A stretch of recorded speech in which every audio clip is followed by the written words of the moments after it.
मैं Brijnandan Yadav Asian event news के लिए राजपथ से उत्तर प्रदेश की योगी आदित्यनाथ सरकार के बारे में मैं विश्लेषण करना चाहता हूँ। राज्य में उत्तर प्रदेश राज्य के अंदर योगी आदित्यनाथ की सरकार 4 साल से चल रही है। उस सरकार ने 4 साल के अंदर जो विकास कार्य किए हैं उन विकास कार्यों का कायदे के अनुसार राज्य के अंदर प्रचार प्रसार होना चाहिए था, लेकिन वहीं 4 साल के राज्य की विकास योजनाओं का प्रचार प्रसार राज्य में ना होकर दिल्ली में दिखाई दे रहा है।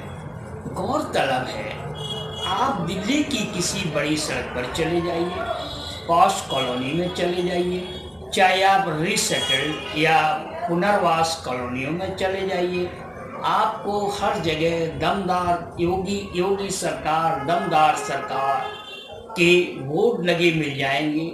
चाहे वो एलईडी बोर्ड हो, चाहे वो आपके बैनर हो, पोस्टर हो, या चारों तरफ जो यहाँ ऑटो रिक्शा चलते हैं उनके पीछे भी आपको लिखा मिल जाएगा योगी सरकार, दमदार सरकार।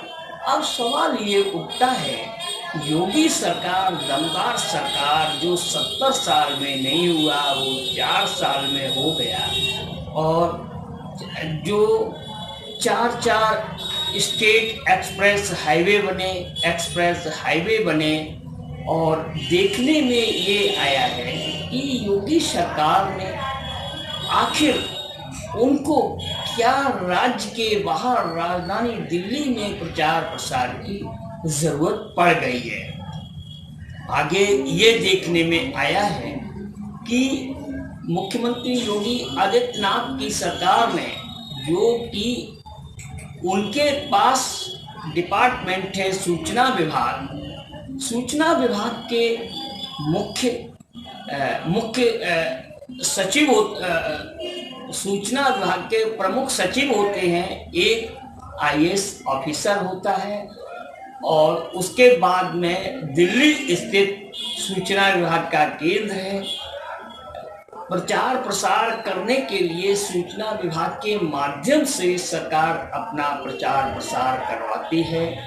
वहीं प्रचार प्रसार करने के लिए राज्य सरकार का जो एड एजेंसियां हैं उनको सरकार के द्वारा पैनल किया जाता है।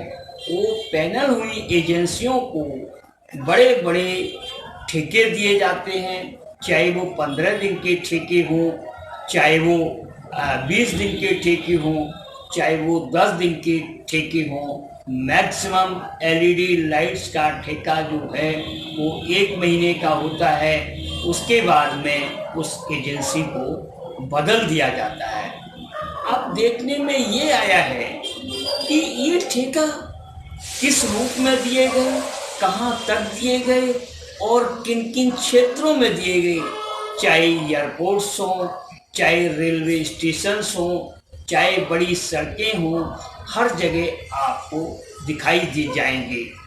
लेकिन ये सवाल उठता है कि योगी आदित्यनाथ की सरकार को उत्तर प्रदेश में चुनाव लड़ना है कि दिल्ली में चुनाव लड़ना है।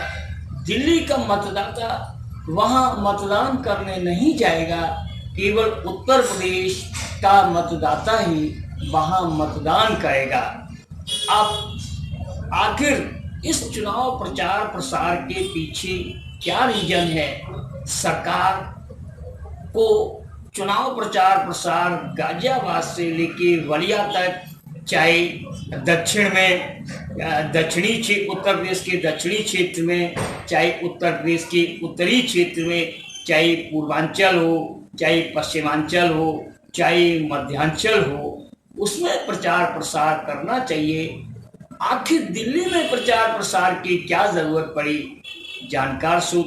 जानकार सूत्रों का तो यहाँ तक कहना है, उत्तर प्रदेश की योगी सरकार जो है वो अपने आकाओं को खुश रखने के लिए यहाँ तक आका खुश रहें और उनकी गद्दी सुरक्षित रहे, इसलिए वो प्रचार प्रसार दिल्ली में कर रही है।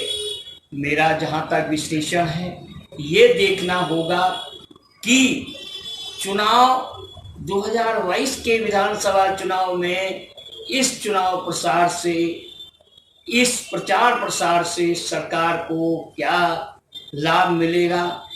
गौरतलब है कि जिस तरीके से पूर्व प्रधानमंत्री अटल बिहारी वाजपेयी की केंद्र में सरकार थी और इंडिया शाइनिंग का नारा दिया जाता था और बाद में उनका असर क्या हुआ, उसी की तर्ज पर उत्तर प्रदेश की योगी आदित्यनाथ की सरकार उत्तर प्रदेश शाइनिंग के नारे को लेके चल रही है। वो जमीन पर कितना साकार होगा, उससे कितना राजनीतिक लाभ मिलेगा या उससे जनता को कितना लाभ मिलेगा, ये तो आने वाला समय ही बताएगा। मैं Brijnandan Yadav, Asian event news के लिए दिल्ली से।